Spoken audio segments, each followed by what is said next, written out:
DeSanto Propane is 4 generations strong as a trustworthy family-owned business with unmatched customer service. Go online at DeSantoPropane.com for more info or call toll-free at 1-800-752-4574. Since 1937, the difference has been DeSanto Propane.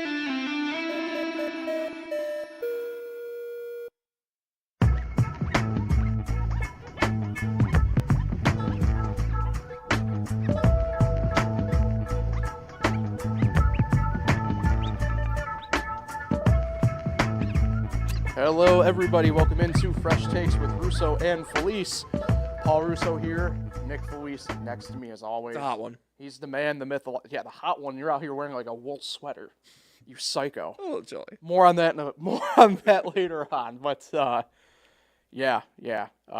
I'd take this over snow though. So speaking of snow, we have a champion, Stanley Cup champion, Florida Panthers, back to back. Touch on that. The Thunder look to close things out tomorrow night. We'll touch on that a little bit as well. An exciting U.S. Open. We'll touch a little bit on J.J. Spaun as well towards the end of this. And, whatever else may come up in the next half hour to 45 minutes, I suppose, in the grand scheme. So you're telling me we saw the Lightning franchise go away because of the Panthers. Sure. And then a little bit later, the Thunder start. It's kind of like Lightning and Thunder, huh? Lightning, Thunder, get it? Lightning goes away, comes and goes away.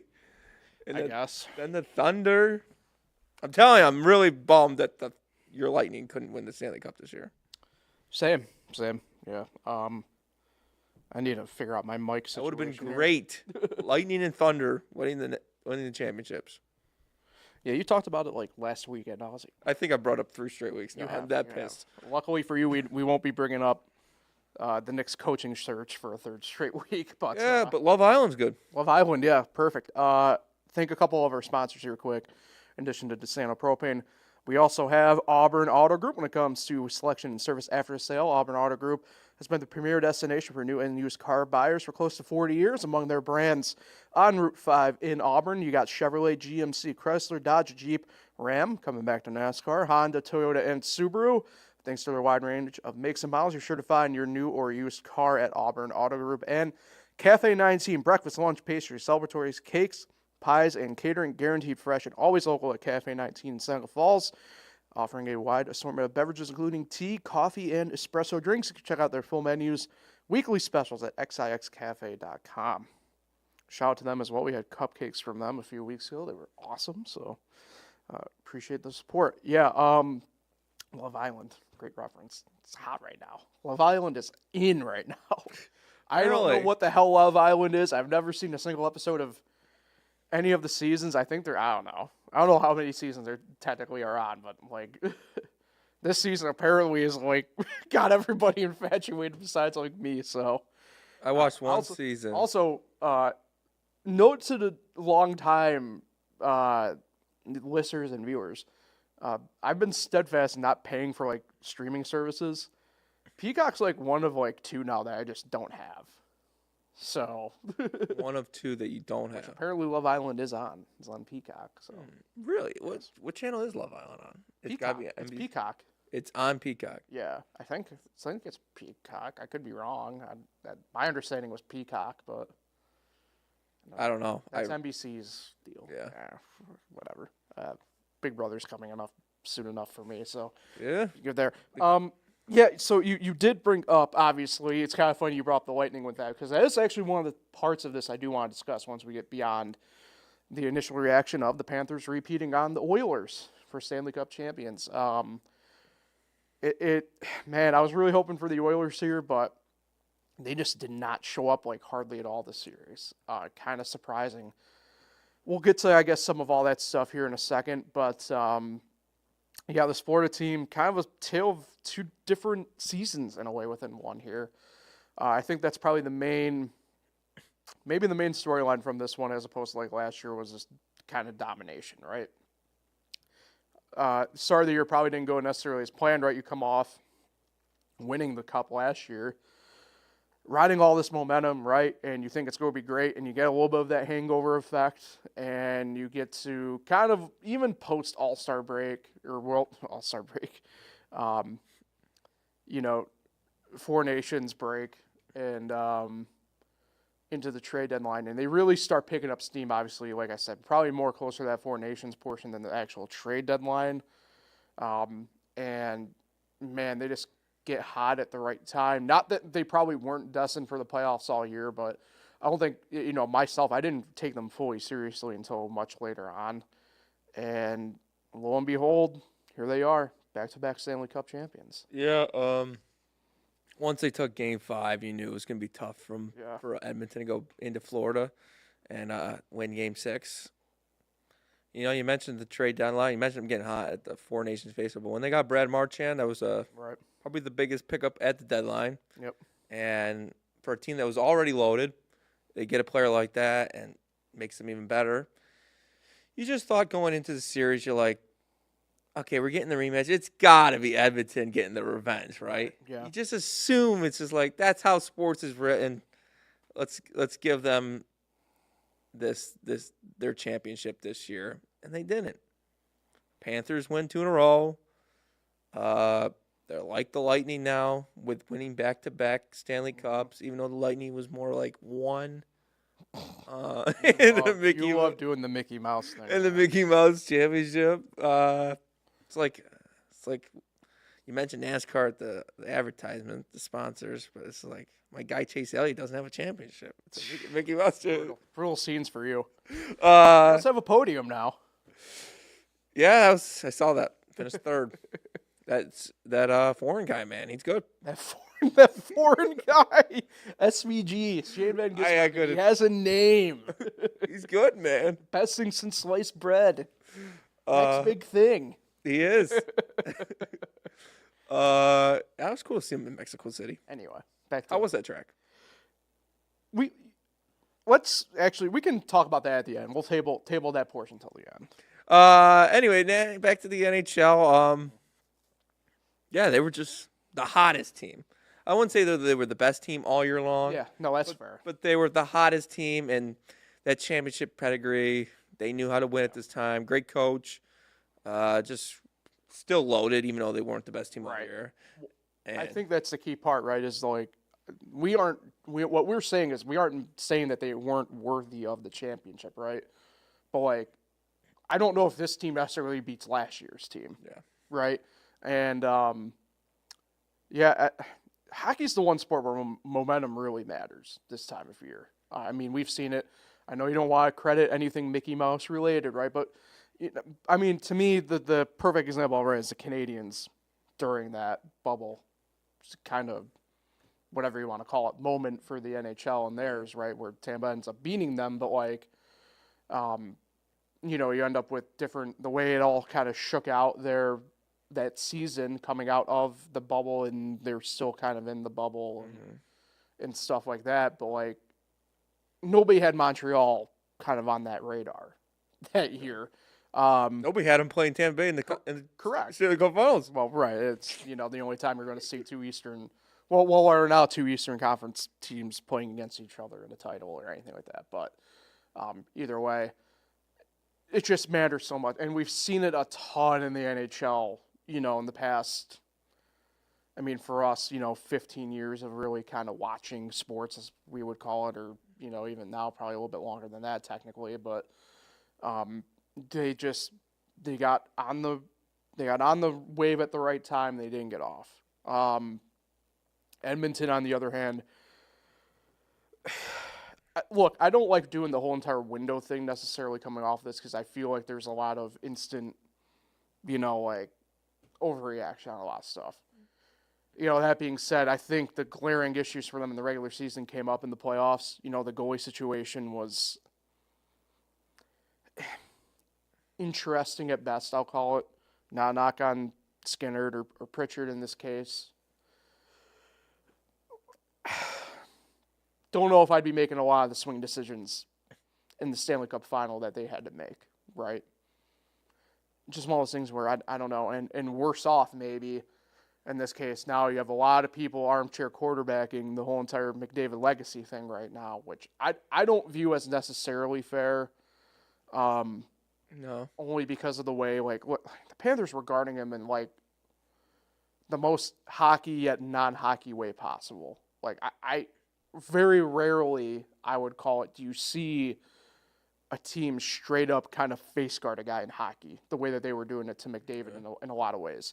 That being said, Edmonton does have decisions they're going to have to make here now within this offseason into next offseason, coming down to money, coming down to a bunch of different stuff where I don't know. I mean, you hope this isn't the only shot he had, but, like, the Edmonton now soon pick, the near picture for them is a lot more murky than last offseason, in my opinion. They have McDavid signed? Well, McDavid's the ones that is signed. The issue comes down to Draisaitl. He's going to demand a lot of money here, just based on the player that he is.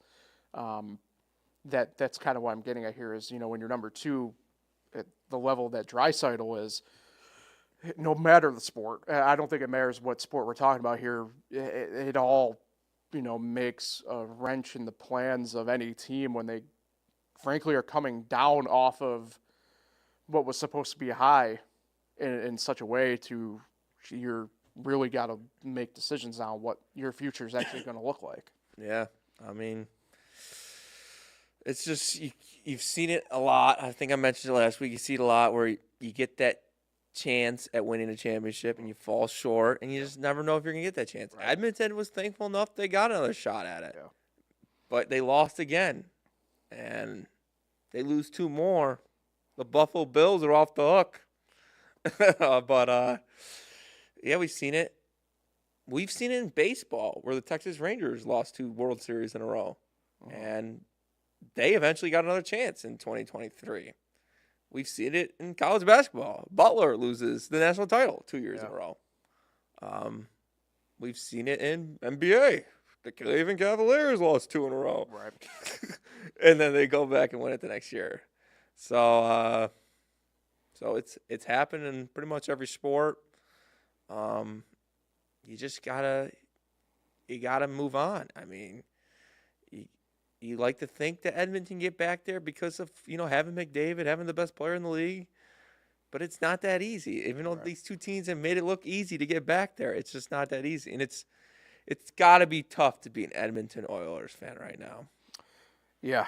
Especially they're way up there in the north. It's got to be pretty cold up there still. You're brutal. It's far. Yeah. I don't disagree. Circle back here, last kind of point on this is the legacy element of this for the Panthers now at this point. Hockey was the one sport growing up, I think we all kind of thought, was probably the toughest to quote-unquote repeat in. We talked about it last week, frankly, even in that sense.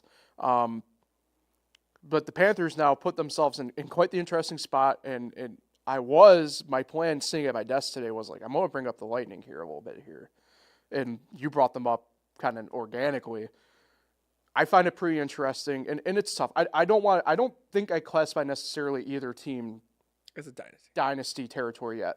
To me, we've talked about it a little bit on here. I view it more, and you have to kind of get like 3 within like a 5-year window type thing.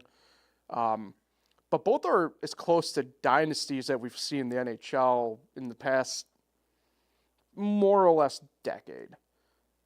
And it comes in a market where not a lot of people initially thought, even going into like this Stanley Cup final where, you view it as like a necessarily like hockey market. Like, yeah, it's a hockey market because you have like a lot of retirees down there and stuff like that. And it's warm there. I mean, even, look, I remember a big thing reading about like with Lightning games even like 5 years ago. So not all that long ago. Like, pre-COVID really, pre-2020. Where, like, when the Rangers would come in, when the Bruins would come in, Islanders would come in, like, it was a pretty good contingent of those fans in there because, like, yeah, you got people traveling in. You got a lot of fans of those people who live down in those markets now, in the Tampa Bay market, in the Miami-Dade market. Now it's my understanding, especially with Tampa and Florida, it's switch where it's a lot of organic fans now. Yeah. It's not so much that. Man, I don't know. The Lightning are a completely different story. I don't want to get into the weeds on them a lot. I know their situation better than obviously like the Panthers situation in the sense where I don't know what the future necessarily looks like in the immediate sense for the Lightning. I think they're going to be still pretty competitive, but like another case of decisions have to be made, and they've made a couple smart ones where, do I view them as winning the Stanley Cup next year? No, probably not, but you never know. But like, what do you think this title means for Florida and maybe the state of Florida in the hockey landscape? Because now we're talking in the past 6 years, right? For the Stanley Cups belong to that state. I know. It's crazy. I mean, when I thought of Florida, I always thought of, Sarasota Orioles versus Bradenton Pirates. That was the biggest rivalry. Well, for me, it was Sarasota Reds, but biggest rivalry in sports, but down there. But no, that's a big deal. 4 Stanley Cups, especially in a Miami area. That's not to interrupt, but like think about like this too. In this sense, if you want to go from like a broader sense, Vegas has one in this run too. So now you're looking at 5 out of 6 in very non-traditional, to just be blunt, non-traditional hockey markets. Yeah, warm weather. Yeah. There's a lot of championships, especially down in Florida. And then you look at a Miami area where the Heat have had so much success. Obviously, the Panthers now have had a lot of success. We've seen a lot of NASCAR champions in Miami crowned. They're coming back, yeah. Is it coming back? Next year when it goes cyclical. I liked it when it was there. Same. The drivers agree. And then, of course, the football team's irrelevant.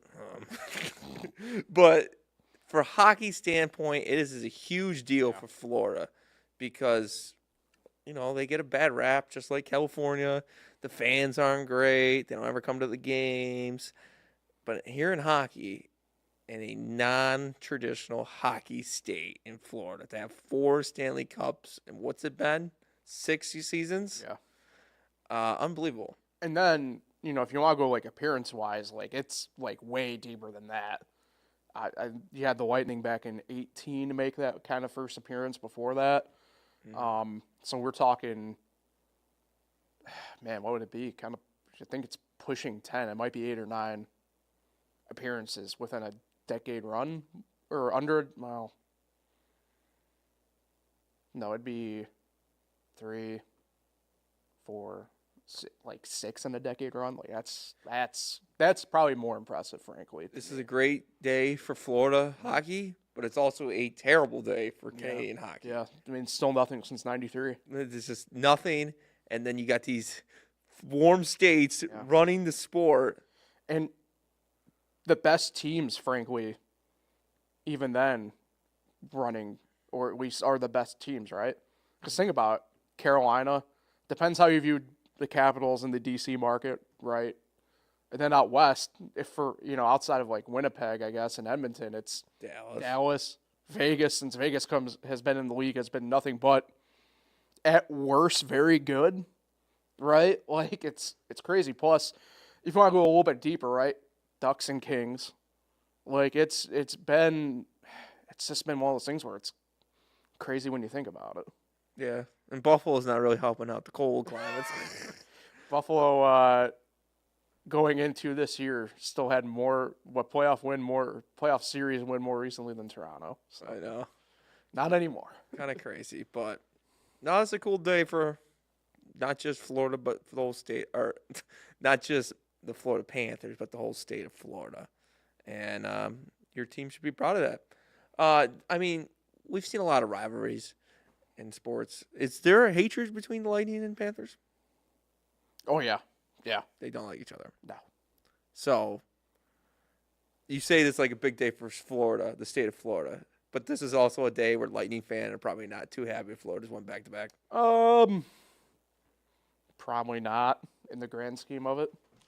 But that's rivalry. That's the game of sports. Yep. You can say what you want. I mean, if the Mets-Yankees went on a run of World Series like this, it'd be great for the city of New York, but and the Mets and the Yankee fans aren't going to be happy that the other team won the World Series. That's for sure. Yeah. Okay.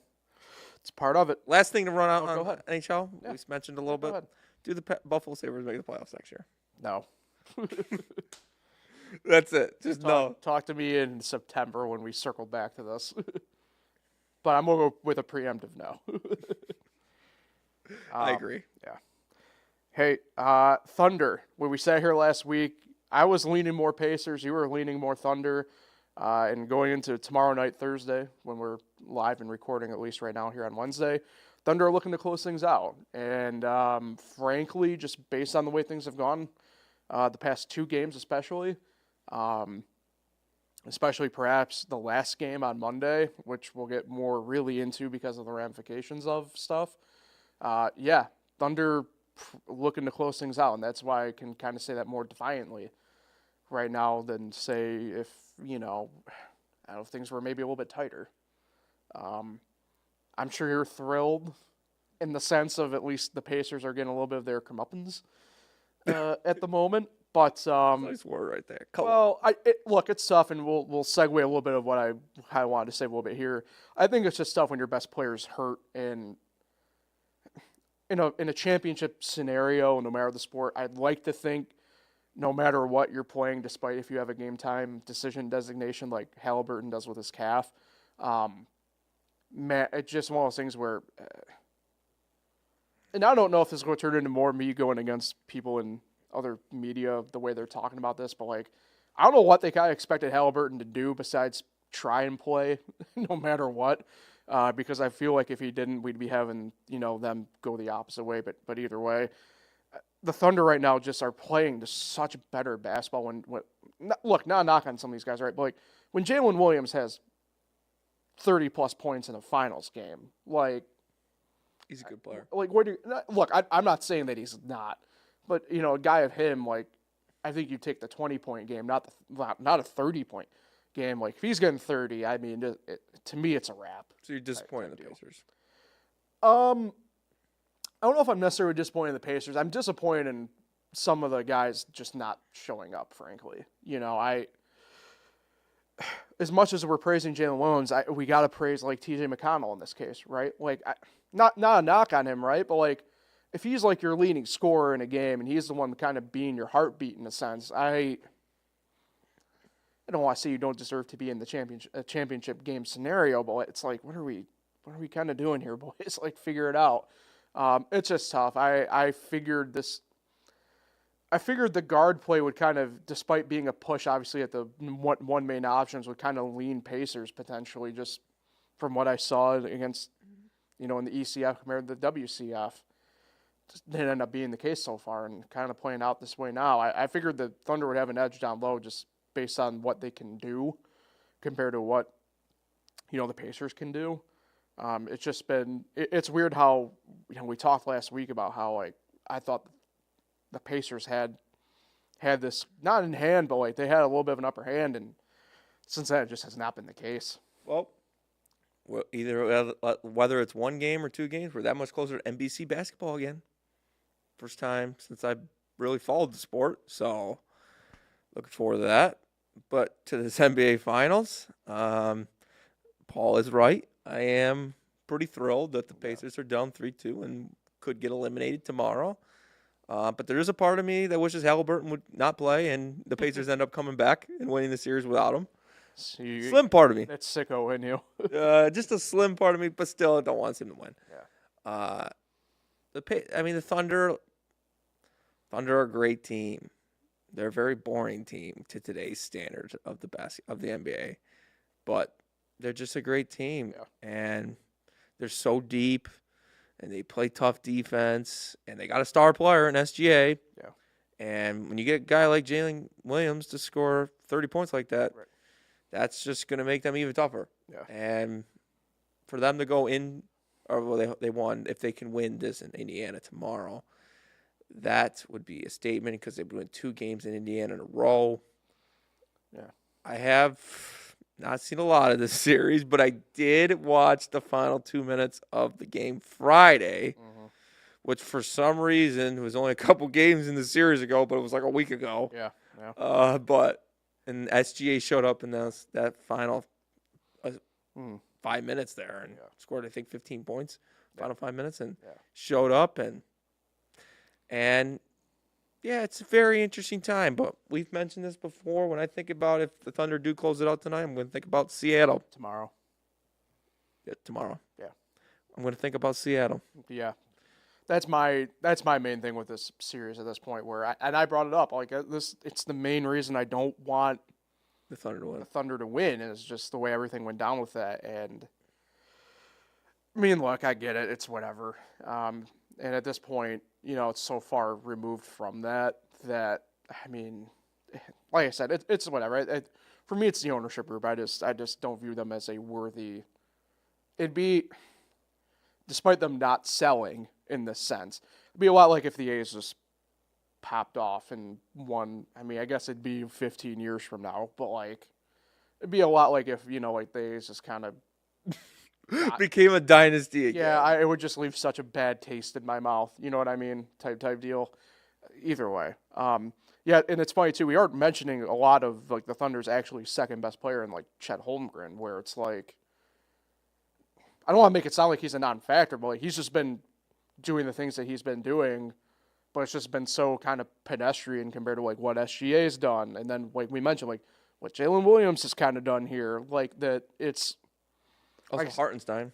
Yeah, I mean, the interesting part about Hartenstein is, like, I don't know if it's necessarily anything over the top. It's kind of like what he did in the regular season, but it's just the fact that he was a good addition. But it's the fact, like I said, though, it's like it's kind of like what I expected out of like the two post players compared to the other post players with the Pacers, where like the Miles Turner conundrum is going to be fascinating this offseason, right? Like I don't want to say he's disappeared, but it's like he's just such a non-factor.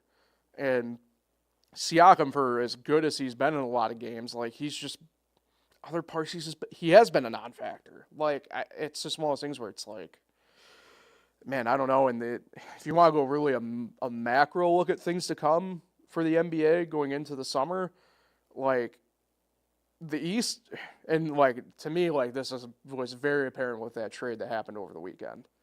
Right, with Desmond Bain going to Orlando.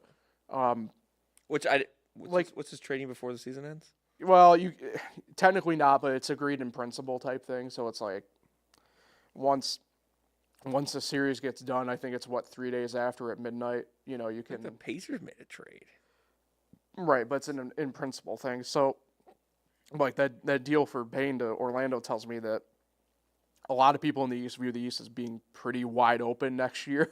So, like, get with it. Get with it while you can. And to me, if you're a Pacers fan, I think that's got to be the worst part in this is knowing next year on paper at the moment, the East is going to be very, I'm going to call it competitive. I don't know about how good it's going to be because it's no Tatum next year. And that's, I think, a lot of the reason why is people are viewing Boston as kind of more or less punting on next season, which he's not going to play. Right. I don't. Which to me I think is like I don't view it as the right thing to do, but like, I mean, next season they're going to be able to kind of do things I think that like maybe they were hesitant to do if he was healthy. Like it's funny how everybody thinks Jaylen Brown's going to be off that team for sure going into next year. I don't necessarily view that, but I don't think he finishes the year in Boston next year. You know what I mean? It's just one of those things where it's like. That's my thing where it's like I kind of, from a competitive standpoint, I don't understand why Boston's necessarily punting, but like I get it. I just think people, like I said, I think the people in the East view it as like you can. It's going to just be a year where it's going to be a free for all. Like better take advantage of it. Mm-hmm. And so I think if you're the Pacers looking at it right now, I think that's the tough part, right? Where it's like you're on the doorstep, and look at we're more or less writing them off right now from winning this thing. They can still win the series, right? But like we're more or less kind of already calling like by midnight tomorrow, it's OKC is going to be hoisting the trophy. It's just how they played them the last couple games. Yeah. And with Halliburton hurt. Right. And that's the part that sucks too. I mean, I know the way you feel about him. I've had a lot of mixed feelings about him. I lean more on the positive side of things with him though. Like it's just one of those things where it's like at the end of the day, you'd want it. It's a lot like the Boston thing against the Knicks. I feel like in a lot of ways, like you're still gonna feel good about them. You wish that player was on the court for it. You know what I mean? Mm-hmm. Not that I don't think the Knicks are going to lose that series against Boston. But, like, it would have felt a little bit better. It's the whole Boston thing. It just doesn't irritate me when Boston says, well, if we were healthy, we would have won the series. Right. I'm just using it as an example of, like, you know, like, your best player gets hurt. Like, you know. Yeah. I don't want to see anyone get hurt. Right. But, I mean. Well, I'm just talking from the competitive element of it where it's like you'd rather have that guy on the court when it's said and done than not. So, yeah. I mean, it's just part of sport. It happens. It happens all the time. Yeah. So all the time. Hey, let's get a little bit positive here as we hit that downslope of the podcast. Joey Chestnut's back. Close. JJ Spaun, fantastic kind of story. Wins Oakmont, wins the U.S. Open. He was the only guy to win. He was the only guy to win Oakmont. Pretty much. Just shot an incredible Thursday opening round, right? I don't want to say plateaus those middle rounds. I don't know if that's the right term, only because of obviously the way that we saw it play out, right? Like, but has a rough, beyond rough front nine on Sunday. Shoots a 40. And we'll get into that obviously in a second here, but goes into that rain delay, kind of staring on the barrel of like probably still going to end up with like a top 10 finish just the way it shakes out, whatever. But I mean, has just an insane back nine. Kind of capitalized, frankly, on not just the winning putt, but like he had a couple long distance putts that he sank on that back nine to get the U.S. Open, his first major win. And really, I to me anyway, I know there's going to be a lot of talk, obviously, with Rory at the end of this year, you know, finishing off, you know, the four majors, the career Grand Slam. But damn, if this doesn't feel like it really could rival that in terms of just, you know, for golf people knowing who Spaun is and kind of getting there. And like I said, that back nine for him was just incredible. And we'll touch a little bit, obviously, on the other parts of it. But, I mean, for him, just an absolutely insane run on that back nine to become the first guy, I think, since it's 2003 to shoot a 40 on a front nine of a final round and then come back and still turn around and win the tournament, win the major. It's crazy. Yeah, it's crazy. Obviously, if you know Spaun's story, it's a great story for him to eventually win the U.S. Open on Sunday. And, you know, but he's had a really good year. This is definitely his best season of his career. Yeah. Where he lost in a playoff, on a Monday playoff against Rory in the Players' Championship. So it's kind of surprising. I think it was his second career win. Second tour win, I think, yeah. And which is shocking when you're 30-something years old now. And but, you know, he's had a really good year. I mean, I think the rain delay definitely helped. He was one of the few people that really shined after the delay. Sam Burns and Adam Scott, who were in the final group, just absolutely collapsed. Yeah. I mean, Adam Scott wasn't playing great the whole day, but Sam Burns, then he gets the I forget what hole it was. Well, I was going to say, this is where I really wanted to pick that up because the 15th he had that. Was it the 15th? Frankly, he should have gotten relief. It was terrible. And they didn't give it to him. And I don't know. I hate to play it this way. I don't know if anything changes if he is getting relief because he did not play. He was missing putts. He didn't play, especially the final three holes. He did not play well. He's a great putter, and he was missing putts before that, so you're probably right. But we know golf's a mental game. Right. And it was in his head, definitely on that shot, and I think it was in his head the rest of that round. I mean, frankly, just look at it with Spaun, like, in a weird way. Like, he got a chance to take a deep breath. Yeah. I mean, when you get out of the gate and you play first two holes good, you get a little blood in the water type thing, you know? And then McIntyre comes out of nowhere. He's the one he's the one guy that actually played well. I mean, you could say what you want about Spaun, but he really didn't play well because he had a terrible front nine. Yeah. But McIntyre played well the whole Saturday. The whole day. And luckily Spaun made a couple putts at the end and fended him off because that would have been a really big shocker. McIntyre out of nowhere to win it. And that was a great. Part of me was hoping for a playoff, though. He was hoping, yeah. Part of me was. Oh yeah. I mean, obviously he was hoping for a playoff scenario. They did announce it was going to be a Monday. Like that's part I was looking forward to because of how just time wise it was going to have to be that way. But that putt he made 18, 17. Well, 18 to win. Oh, you're right. Yeah, his was 18. Yeah, to win it, and we'll go down to history. That was an unbelievable putt. Insane. and obviously helped. Hovland's ball was a little behind him, so he got a little bit of a read. But still, that putt is insane. Right. I mean, it takes, to me, it takes much more than getting that read to make it than not. Then you get the reaction by McIntyre watching it, clapping there. I mean, Tyrrell Hatton, who had a miserable, also And back nine. That was a great video watching him. Look, I'm not a big Hatton fan, but like, I mean, I think his reaction. You mentioned McIntyre's, like the guys who they had cameras on at the time. I mean, you could tell that even it's hard not to be impressed with that putt. And for the little bit we know about JJ, seems like a great dude. Yeah. Very well respected around the tour, and yeah, it was just great. And it sucks for a guy like Victor Hovland who played with him and got to see the putt. It's to me, it's a lot like Xander last year in a way, where I don't know if these guys are actually like good guys, but it feels like a proverbial like good guy win. Yeah. And I'm not making it sound like Rory's not a good guy or Scheffler, right? But it's like, you expect those guys more times than not to be in every week, right? I don't know if you necessarily view Spaun. At this point you're like a Schauffele necessarily, or obviously in this case Spaun. You know what I mean? It felt like, and this kind of to me feels like the broader topic around it, which I kind of laughed at. Some people, like some of the guys, even the golfers, were kind of like bad mouthing Oakmont a little bit, but I'm like sitting there going like, that's pretty much the normal people, like dog, like welcome to our world. Yeah. But Hovland watches him win. Yeah. Scheffler even made a little bit of push, and Spaun wins it while helping his sick daughter in the middle of the night before. Yeah. Incredible. Yeah, it's great stuff. And like we said, I mean, this ended up being a major where, man, dude, the big dogs were struggling bad. I mean, there were a lot of big names who missed the cut, obviously, and I felt bad for some of them in a weird way because like some of them technically didn't know until those guys had to finish up on Saturday morning. And so like you're kind of in limbo, even though you kind of know. It's like, sheesh. You like the U.S. Open where the fact that it's around even par is the winner? I mean, I don't know if I necessarily like enjoyed it in that sense. I just think, to me, it's more the discussion point around it where it's like every course is different.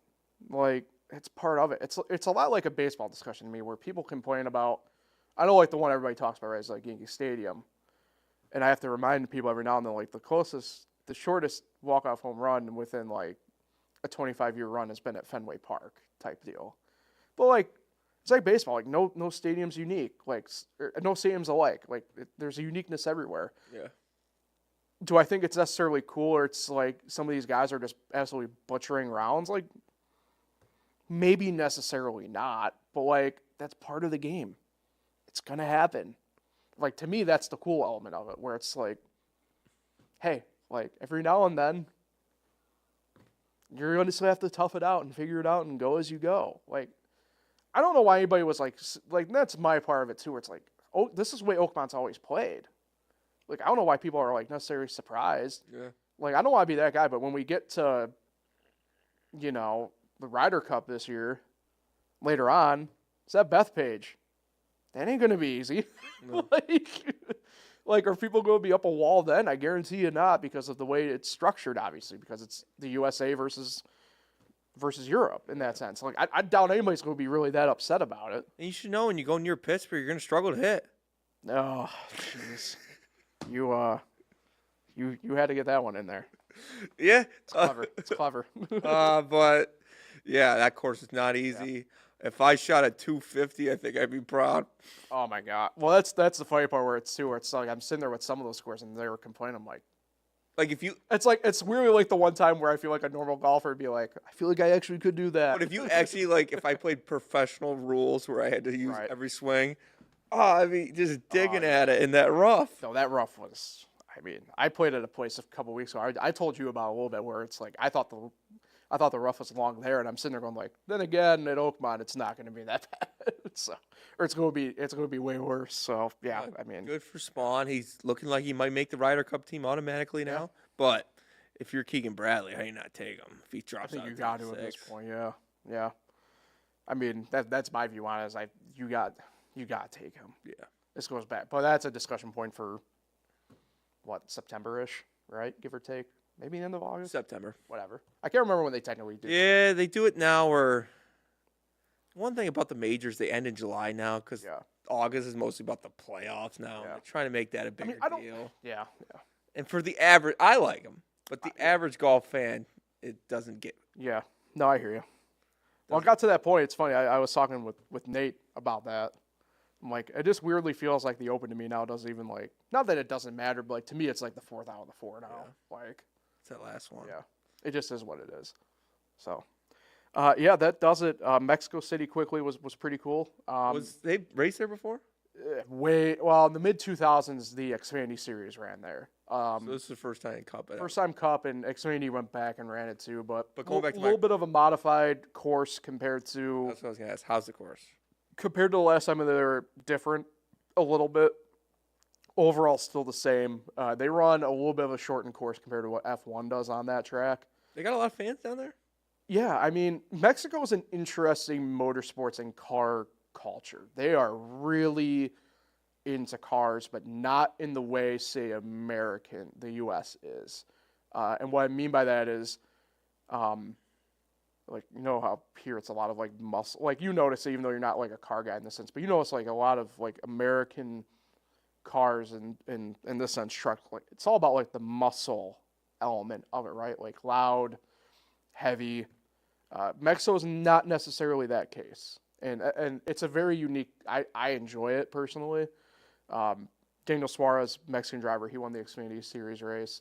That's cool. And he's not the only one. A lot of cars down there like involve like European lighter car. Like he says his favorite car that he's ever driven, quote unquote, or worked on is a VW microbus, more or less. You know, the little Volkswagen vans. Like, it's just one of those things where it's a different culture, but it's a cool culture. It's different. It's really unique.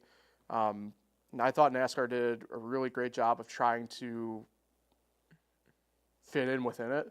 And I hope they do go back. I think it deserves a second shot, quote unquote. There are certain things, and I don't want to bore whatever on this, that some people in the industry just need to shut up, as I call it. Mexico City is the biggest metropolitan city in the Western Hemisphere. And it's growing, and it's not going to stop growing. They're projected out to be like 22 million in the metropolitan area within the next like decade. Like, there's a reason why like the NBA is sniffing around, as I call it. Like, be more like the NBA. And yeah, and it's just one of those things to me where I look at it, it's like there's bad stuff in every city you go to. Don't make it out as if it's just because it's in an international city it's different when it's not. You know what I mean? In-season tournament start yet? No, Pocono's the last of the seeding round, I believe, quote unquote. So. And it's a round of what, 32?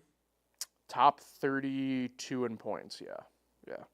And then it's tournament style, so it'll be really interesting. Yeah, the matchups aren't known yet, but either way, be pretty. Does it go into Watkins? No, it's over before that. It's over. I think Indianapolis is the championship race of the in-season. I did see the NASCAR schedule. We got 10 races left, and then 10 races in the regular playoffs. Season, yeah, pretty crazy. So we're de facto a little under halfway home, technically. But yeah, I think this.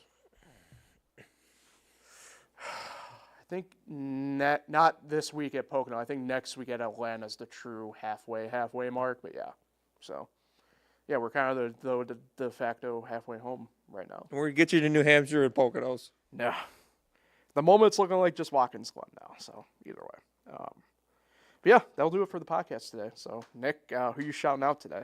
Shout out my cousin Lindsay. Happy 29th birthday. Yeah, no, not her birthday. Oh, I was close. But we've been struggling. She's been trying to get her kids the Nintendo Switch 2. Ah, that's right. I've been struggling. So shout out Justin as well. Also in the trenches. I mean, Max is an adult. At 8 years old. But, Max Kelsey trying to get that Nintendo Switch 2. Shout out the whole Kiefer family. Why not? All adults. And I'll be fighting out there. Still have not found my Nintendo Switch 2 yet. It's a tough world out there. Yeah. And Come on, stores. Restock. Come on. It's 2025. Yeah, I hear you. So shout out to the Kiefers. And hopefully, if you're looking for a Nintendo Switch 2, let me know. Give me some tips. Yeah, there you go. Hey, back at it again next week. We got 2 more weeks until our summer stuff begins, just the way July 4th kind of falls and everything. So we got still a couple more weeks of us every week until we go to the summer stuff. So really appreciate everybody for tuning in and listening. Back at it again next Wednesday. Enjoy the weekend, everybody.